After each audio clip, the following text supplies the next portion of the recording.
अपना जानशी हुजूर कायदे मिल्लत अज़्ज़त रज़ा को छोड़ के दुनिया से चले गए।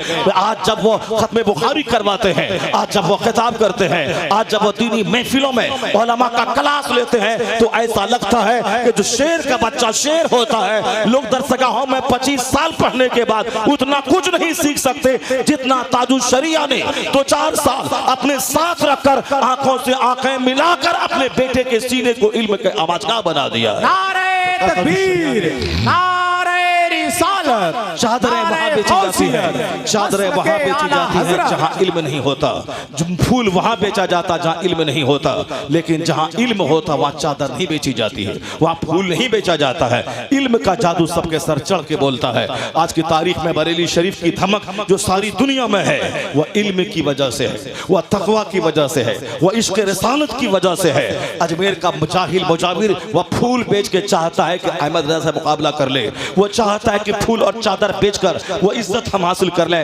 गरीब नवाज बड़े हैं, लेकिन वहाँ का मुजाविर बड़ा नहीं है, जो नमाजें छोड़ता है, जो रमजान के दिन में रोजा नहीं रखता है, जो शराब पीता है, वो मुजाविर की वजह से अजमेर नहीं जाते। हम तो गरीब नवाज की वजह से अजमेर मोहल्ला जाते हैं, उन शराबियों की वजह से नहीं जाते जो रमजान के दिन में चरस और अफीम खाता पीता हो। ये चला है रजा से आंख मिलाने। आला हजरत ने जो इस्लाम जो मुसलमानों की रहनुमाई की है, जो 1000 किताबें लिखकर जो दीन पे होने वाले हमलों का जवाब दिया है, आज उसी का असर है कि जो दीन का काम करेगा वह रहे अहमद रजा नाम का पठान, अल्लाह उसे सौदागरान से उठा के पूरी दुनिया में जो इज्जतों से नवाजा है, उसका हाल इसी से पता लगा लें। अमेरिका में रजा के नाम पे मदरसों का नाम, अमेरिका में लाखों हजारों आदमी के नाम के साथ लफ्ज़ रजा, हिंदुस्तान में करोड़ों आदमी अपने नाम के साथ लफ्ज़ रजा लगाए हुआ है। समर रजा, एहसन रजा, अख्तर रजा, इकबाल रजा, नासिर रजा। रजा अकेला था, मगर जब उन्होंने दीन के हमलों का जवाब दिया है, 1000 किताबें लिखकर दुश्मनों के ताबूत में आखिरी कील ठोक दी है, मुसलमानों के ईमान की हिफाजत की है, तो अहमद रजा का चर्चा आज नाम के साथ, मस्जिदों का नाम रजा जामा मस्जिद, मदरसों का नाम मदरसा रजविया, खानका का नाम खानकाह रजविया, हिंदुस्तान से बाहर अमेरिका की यूनिवर्सिटी में रजा पे रिसर्च, ऑक्सफोर्ड में रजा पे रिसर्च, बर्कली में रजा पे रिसर्च, कैम्ब्रिज में रजा पे रिसर्च, हिंदुस्तान में 1 दर्जन से ज्यादा यूनिवर्सिटियों में उन पे थीसिस लिखकर डॉक्टरेट की डिग्री हासिल की जा रही है। ऐसा माहौल लग रहा है कि वादी रजा की कोहे हिमाला रजा का है, इसम तो देखिए वो इलाका रजा का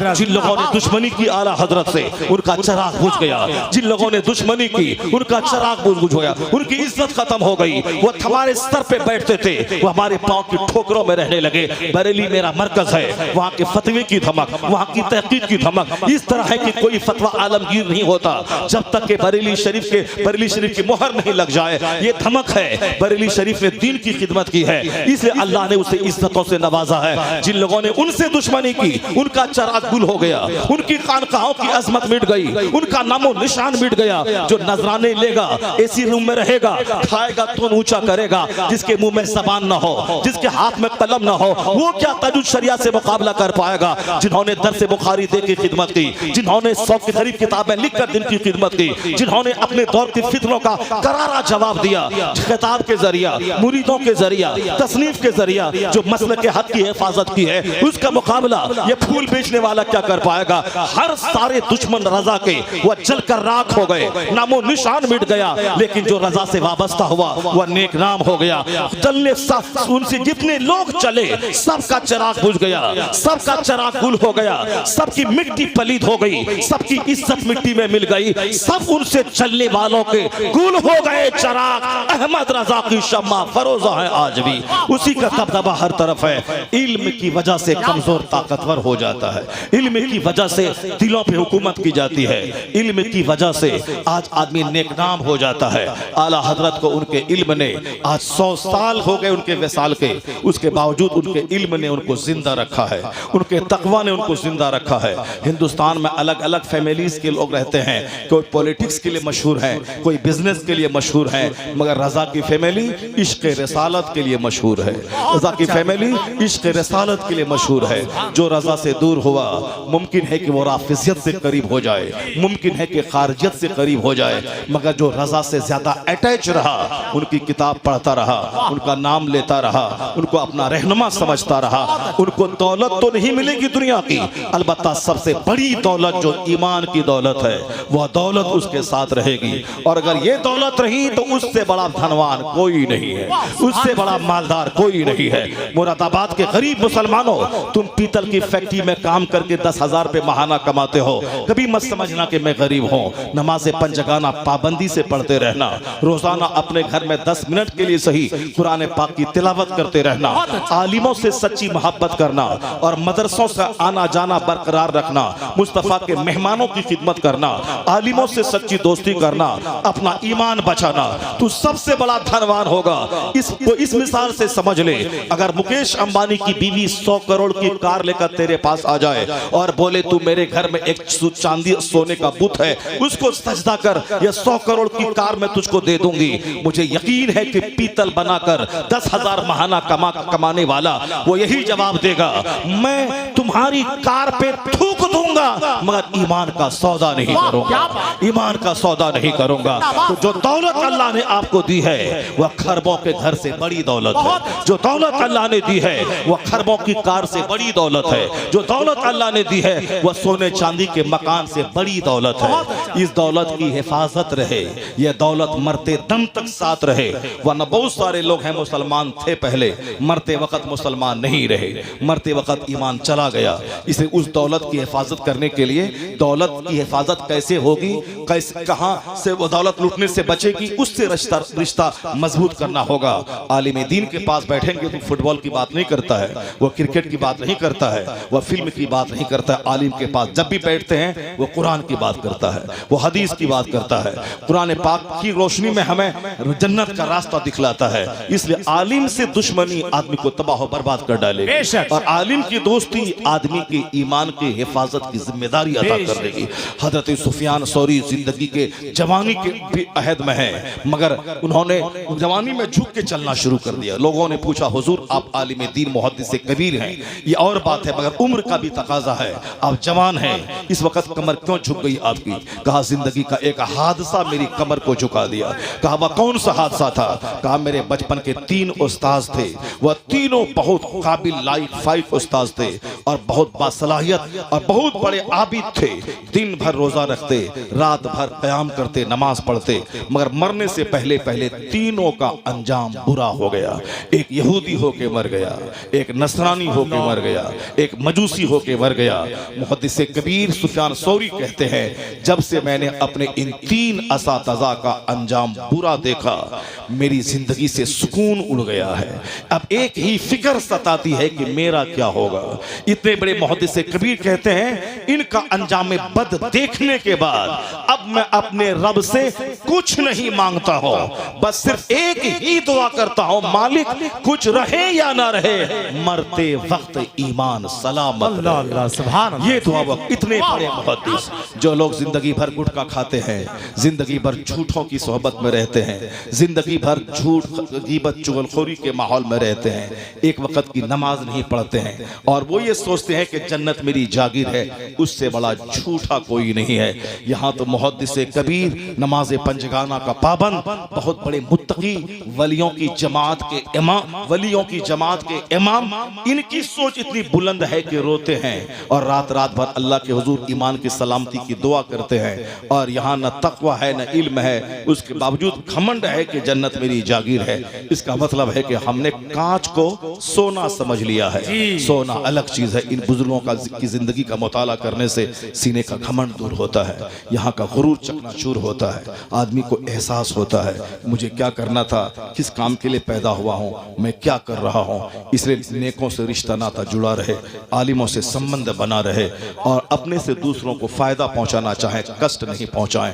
जहां से मैंने गुफ्तगू का आगाज किया था, मैं वही गुफ्तगू को मैं ख़त्म कर रहा हूं। आपके दिल को एक खुशी मैं देना चाहता हूं। वो खुशी यही कि आज सारे लोग कहते हैं कि इस्लाम का मुस्तकबिल खतरे में है, मगर मेरा खुदा कहता है हुवल्लज़ी अरसला रसूलहु बिल हुदा व दीनिल हक़। वो अल्लाह है जिसने अपने रसूल को हिदायत और दीन हक के साथ भेजा है ताकि इस्लाम को सारे मज़ाहिब पे गालिब कर दे। इस्लाम गालिब होने आया है, मगलूब होने नहीं आया है।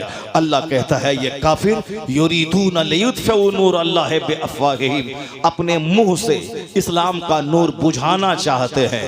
वल्लाहु मुतिम्मु नूरी, अल्लाह उस नूर को पूरा करना चाहता है। तो अल्लाह जो चाहता है वो होगा, बंदा जो चाहता है वो नहीं होगा। है नूरे खुदा कुफ्र की हरकत पे खंदाजन, फूकों से चिराग बुझाया ना जाएगा उसके। और हुजूर ने फरमाया ला यब्का अला ज़हरिल अर्द बैतु मदरियों वाला वब्र इल्ला अदखलहुल्लाहु कलिमतल इस्लाम। इस धरती पर कोई कच्चा पक्का घर नहीं बचेगा मगर वहां अल्लाह इस्लाम का कलमा दाखिल फरमा देगा। यानी दुनिया के हर घर में इस्लाम पहुंचेगा, हर फूस और पुख्ता के मकान में इस्लाम पहुंचेगा। ये मुस्तफा कहते हैं। और यूरोप का दानिशवर डॉक्टर बर्नार्ड शॉ ने कहा था if any religion has a chance of ruling over England nay Europe within the next 100 years it is Islam. कोई मौलाना बोलता तो लोग कहते मौलाना खुशफहमी में मुब्तला है। कोई हिंदुस्तान के राइटर बोले वो कमजोर राइटर किसी को खुश करने के लिए बोल रहा है। बर्नार्ड शॉ यूरोप का जबरदस्त पढ़ा लिखा वो शख्स है जिसकी किताब हिंदुस्तान की यूनिवर्सिटीज में चलती है।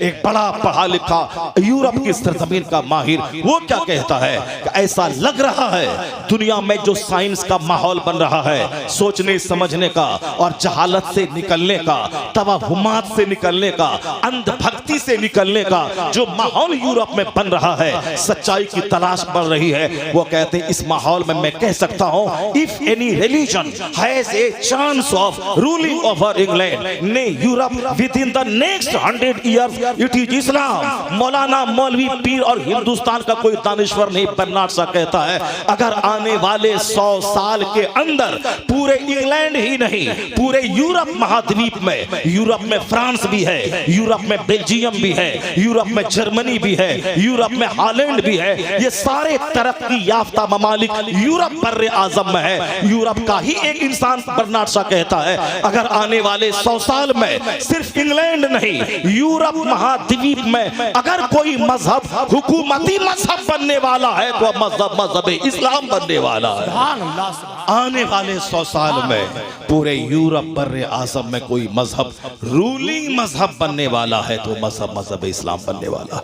आज भी वहां मजहब इस्लाम है, आज भी वहां दाढ़ी टोपी है, आज भी वहां मदरसे मस्जिदें हैं, मगर रूलिंग मजहब कौन कहता है? मैं नहीं, वहां का एक क्रिश्चियन दानिश्वर कहता है कि जो माहौल वहां का बन रहा है उसको देखकर कहा जा सकता है कि आने वाला वक्त इस्लाम का है, आने वाला दिन इस्लाम का है। अल्हम्दुलिल्लाह हिंदुस्तान के मुसलमानों को मायूसियत की कोई ज़रूरत नहीं है, सिर्फ अपनी जिम्मेदारी से आप वाबस्ता रहें, हुजूर के सच्चे गुलाम बन के रहें। जो भी खुराफात चोर दरवाजे से मेरी ज़िंदगी में दाखिल हो गए हैं उन सारी चीज़ों को अपने से दूर करें।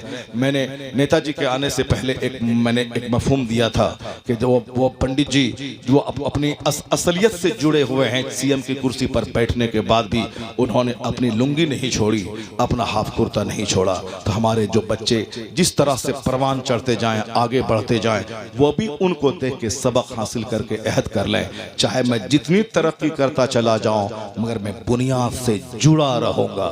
मेरा लिबास इस्लामी, मेरी बात इस्लामी, मेरा माहौल इस्लामी, मेरा इन्वायरमेंट इस्लामी। अगर ऐसा रहा तो मुस्तफ़ा की मदद आपके साथ, गौसे आजम की अता आपके साथ, अल्लाह की रहमतें आपके साथ, आपकी मेहनत रही तो दुनिया की दूसरी कौमें बाद में सबसे आगे मुस्तफ़ा का गुलाम चलता चला जाए। मांगते फिरते हैं अगयार से मिट्टी के चराग, अपने खुर्शीद पे फैला दिए साए हमने अपने मजहब, अपने मदरसे, अपनी किताबों पे हमने साया डाल दिया, पर्दा डाल दिया। इस दूसरों के नॉवेल पढ़ते हैं, दूसरों की हिस्ट्री पढ़ते हैं, दूसरों का ड्रामा पढ़ते हैं, दूसरों की मिसाल देते हैं, दूसरों की गुफ्तगू सुनते हैं, अपने लोगों की गुफ्तगू नहीं सुनते। रविशंकर को सुनने की कोई ज़रूरत नहीं है, अपने दीनी रहनुमा को सुने। मुरारी बापू को सुनने की कोई ज़रूरत नहीं है, अपने मजहबी रहनुमा को सुने। आपके मजहबी रहनुमा को भी चाहिए वो इस 1-2 घंटे का इस्तेमाल ऑल फॉल किस्सा कहानी और साहब और नाटोंगी और ड्रामे कॉमेडी में नहीं, बल्कि जो सच्ची बातें हैं उसमें गुजारें, लोगों को एक मजाज दें, लोगों को सोचने समझने के लिए अंदर से प्रमोट करें, मोटिवेशन दिलाए, लोगों को तहरीक दिलाए, शौक दिलाए, नफरत नहीं दिलाए, मायूसियत की बातें नहीं करें, लोगों को शौक दिलाएं। इस्लाम बशारत में यकीन करता है, नफरत में नहीं। हुजूर ने कहा था बशरू वला तुनफ्फिरू, खुशखबरी सुनाइए, नफरत मत दिलाइए। यस्सरू, आसानियां पैदा कीजिए, वला तुअस्सिरू, मुश्किल मत पैदा कीजिए, मुश्किलात नहीं आसानियां पैदा कीजिए, नफरत नहीं बशारत सुनाइए। अल्हम्दुलिल्लाह मैंने इस 1.5-2 घंटे की गुफ्तगू में कोशिश किया था कि आप तक मैं आपके दिलों को एक खुशी अता कर दूं, ताकि आपको लगे कि हमारा जो मुस्तकबिल है इस साइंटिफिक विकास के ज़माने में बड़ा खूबसूरत मुस्तकबिल है, बड़ा सुनहरा मुस्तकबिल है। हिंदुस्तान में तो मीडिया वालों के हंगामे में हम थोड़ा मायूस रहते हैं, मगर यहाँ से बाहर आप जाके देखें, कोई दिन ऐसा नहीं गुजरता जिस दिन कोई साइंटिस्ट कलमा पढ़ के मुसलमान न होता हो, कोई वक्त ऐसा नहीं गुजरता जिस दिन यूरोप का एक दानिश्वर पढ़ा लिखा आदमी कलमा पढ़ के मोमिन न बनता हो। हिंदुस्तान में भी हमारी 2-4 बेटियां जाहिल बाप की जाहिल बेटियां, वो भले ही उधर चली जाएं, अब वो भी सच्ची बात है कि नहीं कि मीडिया का हंगामा है, वो अल्लाह आलम भी सवाब, मगर सच्चाई का दूसरा पहलू यह है कि मेरे मुल्क में भी कोई दिन ऐसा नहीं गुजरता जिस दिन जाहिल नहीं पढ़ा लिखा स्कॉलर कलमा पढ़ के मोमिन बनता चला जा रहा है। क्योंकि उस रिपोर्ट को दिखलाया नहीं जाता, उसको हाईलाइट नहीं किया जाता है। चंद शरीरों ने हिंदुस्तान का खूबसूरत माहौल बिगाड़ना चाहा है, मगर मुझे यकीन है कि मेरा खुदा है, मेरा खुदा हर वक्त मेरा साथ देता है। 2 साल पहले हिंदुस्तान के 40 करोड़ मुसलमान मायूस थे, मेरी चीखो पुकार दब के रह गई, मेरा एहतजाज मुजाहरा उस पर कोई असर हुकूमत का नहीं पड़ा, हुकूमत ने उसकी कोई नोटिस नहीं लिया, मगर हमारी दुआएं, हमारे बुजुर्गों की दुआएं काम आई, जो रात भर रो के दुआ करते थे मस्जिदों में तहज्जुद की नमाज में, उनकी दुआएं रंग लाई कि हुआंग सिटी से एक छोटा सा कीड़ा आ गया हिंदुस्तान, और वह कीड़ा इस तरह इन ताकतवरों को गुरूर तोड़ दिया कि बस सब कुछ भूल करके उसी कीड़े के क्वारंटाइन में लग गए, आइसोलेशन में लग गए। लोग कहते थे पता नहीं क्या होगा इस एनआरसी का, अल्हम्दुलिल्लाह उस कीड़े ने वो धमाल मचा दिया, ये सबका गुरूर तोड़ के बता दिया ज्यादा अकड़ना मत, ज्यादा बिगड़ना मत, ज्यादा जुल्म मत करना, तुम्हारे चाहने से सब कुछ नहीं होता है, वही होता है जो मंजूर खुदा होता है। वाह वाह। इसलिए जिस अल्लाह ने आपको इज्जत दिलाई, जिस अल्लाह ने इस संकट की घड़ी में आपकी मदद की, वरना सारा मुसलमान परेशान था। कोई साहब Aadhaar card, PAN card, I card, election I card और पासबुक सबको दुरुस्त करने के लोग कचहरी दौड़ रहे थे, मगर अल्हम्दुलिल्लाह अभी थोड़ा सा माहौल अच्छा बना है। तो जो रब हमेशा आपका साथ देता है, तो खुशहाली के ज़माने में अपने वक्त का सही इस्तेमाल कीजिए। जब अभी अमन का ज़माना है, अमन के ज़माने में इबादत ज़्यादा कीजिए, अमन के ज़माने में तिलावत ज़्यादा कीजिए। और आप जानते हैं कि कोई नेता चीखता रहा, कुछ नहीं हुआ, हमारी माँ बहन बेटियां धरना पे बैठी 3 महीने तक कुछ नहीं हुआ, मौलवी चीखता रहा, कोई असर नहीं पड़ा, मगर अल्लाह ने जब मदद करना चाहा, एक छोटे से कीड़े से सारी दुनिया को हिला के रख दिया। जिस तरह नमरूद को अल्लाह ने सल्तनत दी थी, वह गलत इस्तेमाल हुआ तो छोटा सा कीड़ा उसके गुरूर को तोड़ के मार डाला। उसी तरह आज का नमरूद भी अगर नहीं संभलेगा तो अल्लाह रब्बुल इज्जत को उस नमरूद को ठिकाने लगाना आता है, जो कल के बड़े नमरूद को भी इसी मामूली से मच्छर से तबाह किया था, आज के नमरूद को भी मामूली मच्छर से तबाह करने की ताकत वो अल्लाह रखता है। इसलिए आपका कोई कुछ नहीं बिगाड़ पाएगा। आप नमाज नहीं पढ़ते हैं, अपना बिगाड़ रहे हैं, मदरसों को उजाड़ रहे हैं, अपना बिगाड़ रहे हैं, आप काफिरों की तरह शादी ब्याह कर रहे हैं, अपना बिगाड़ रहे हैं। कोई काफिर आपका कुछ नहीं बिगाड़ सकता, आपकी बदअमली आपको बिगाड़ेगी, आपकी गंदी सोच आपको बिगाड़ेगी, आपकी काफिराना सोच आपको बिगाड़ेगी। इसलिए आप कसम खा लें, दुनिया वाला कुछ भी करे हमको उससे बहस नहीं, वो नाचे गाए कूदे हमको उससे मतलब नहीं, हमें करनी है शहंशाह बता की रजा जोई, वो अपने हो गए तो रहमत परवरदिगार अपनी। अल्लाह तबारक व तआला हमको और आपको सबों को नेक बनने की तौफीक अता फरमाए। हालांकि मैं तो आज बिल्कुल मूड बना के आया था कि कुरान शरीफ की से 5-10 जगहों से बिल्कुल अजूबा बातें जिस तरह